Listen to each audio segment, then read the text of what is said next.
because we are now 13 days away from the first game. So we knew we had 4 different Huskers that had jerseys, the single-digit jerseys prior to this week. You had Jeff Sims, Luke Reimer was one of those guys. And then Gifford and Kemp. Isaac Gifford and Billy Kemp. Thank you. Yes. So we have 3 more as of yesterday. Ready for these names, Sip? I am ready. Nash Hutmacher. Okay. Nick Henrich and John Bullock. Okay, so I would guys in single digits right now. Wow, John Bullock you would call him a riser in the program. Didn't hear much about him last year at all. In fact, he didn't do much last year. He didn't play on regular downs at all. In fact, I don't think he's taken a snap on regular downs. Now what you see, think about this, Jake. Okay. All 3 Mike/Will linebackers, the 3 top ones, not all 3, but the 3 top ones, Luke Reimer, Nick Henrich, and John Bullock. Those guys are going to be rotating at Mike and Will. Now, could be another name in there that helps out, but it's mainly going to be those 3. 2 of them will start. I don't know which ones. That's sort of an interesting discussion. You're only going to start 2. It's Mike and Will. My guess right now is it would be Reimer and Henrich. Henrich has come off that knee injury well. He wears a big bulky brace, but he's moving well, and he looks good. I mean, he looks great. I mean, sometimes I forget that he's the best looking athlete of the 3. I sometimes forget that he was so highly rated at Omaha Burke, and that he's got that size. Wasn't he a 4-star? Yeah, he's a 4-star. I think he's a top-rated player in the state. He's 6'3". He's legit 6'3". So Reimer, Henrich, Bullock. That will be your rotation at the Mike and Will spots, which I don't like to say they're completely interchangeable, but it sounds like they're pretty close to that. Nash, Hutmacher. So that's a great development for him. Well, they need him. They need him bad. They need him to be more than just a guy. They need him to make plays.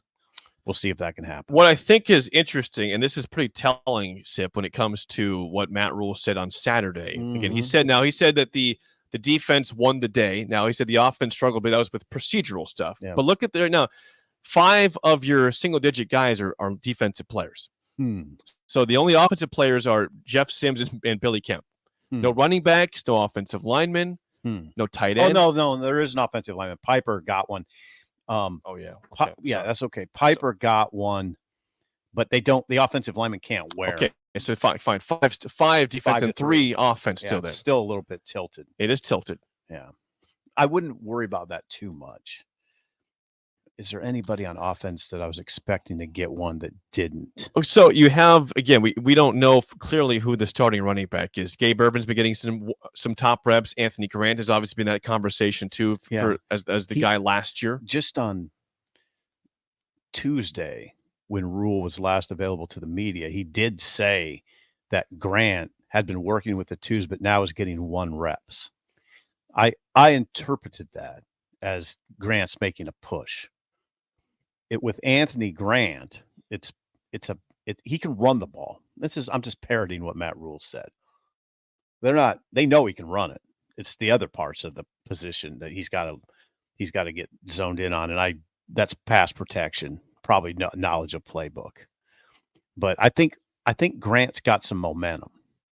I still think they'll go with Irvin in the opener, but it'll be, they're going to use him. And that to me, maybe just me, not all Husker fans, but the fact that Anthony Grant was so good in the first half of the season last year, he broke so many tackles, made so many big runs for that team, despite the records not being what you wanted to be. Mm-hmm. Anthony Grant was clearly the best back last season. A.J. Allen, of course, when he was here and healthy, looked pretty solid also. Mm-hmm. But Anthony Grant, it's just going to be weird if he's not the top back, considering what he was able to do in the first half of the season. It's going to be just, I think, strange for Nebraska fans because they were just raving about that guy. He got worn down, as he should, because of all the hits he took right as he got the ball behind the line of scrimmage, and have the best second half of the season. But his first half was very strong. Mm-hmm. So look at this. Hutmacher's probably going to wear a 0 out there. That'd be awesome on the defensive line. Hutmacher wearing a 0. I mean, there's a part of me that says if you're wearing a 0, you better be good. Better be good. Better be good. Anything in the line that's single digits, typically on the defensive line. There's a guy a couple years ago. I don't want to call him out. That wore the number 7 on the defensive line. It just didn't do anything with it. That's the number you need to stand out. I agree. And it just never worked for him. That front 3, Jake, will be Hutmacher, Robinson, and it looks like Gunnarsson. And then from there, who's established himself quickly, and I'd almost say number 4 in the group is Cam Lemhart. True freshman. Yeah, Cam Lemhart. True freshman. And I would have liked to say Elijah Judy is that guy, but from what I'm hearing, it's more Lenhart than Judy. As if you're looking at a 4th guy, then hopefully you get to Judy at about 5. They need some more depth. They got bodies. I mean, Raquan Buckley's in that conversation for sure. I mean, I just named the top 6. That's your top 6: Robinson, Hutmacher, Blaze Gunnarsson, Cam Lenhart, Elijah Judy, and Buckley. I don't think there'd be anybody else in there. Well, I think you would consider once he's back fully healthy, Prince Uman Yellen. He's a little banged up right now. Right. So once he's healthy, they like what they see from that guy. Yeah, they do. Lenhart's further along physically. Yes. I mean, Lenhart, keep in mind, he was the captain of IMG Academy, that team.